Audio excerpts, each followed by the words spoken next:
Hi! For today's video, ari na ako'y pagkaon. Hindi na ako mag-voice over.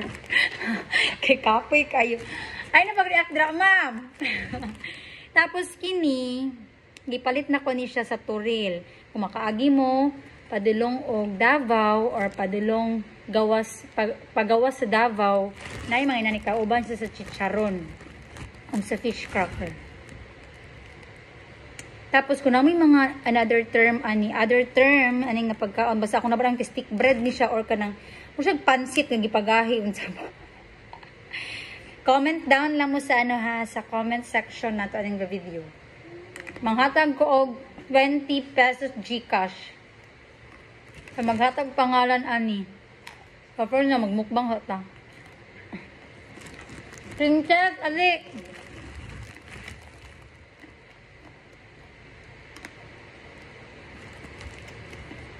Ano ba, ma'am? Mag-ano ko sa subject. Noon na sa subject. Ano ito na ito?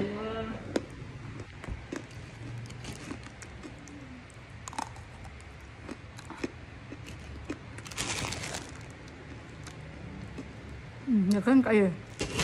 100 ni. Saro, matagbaw anay.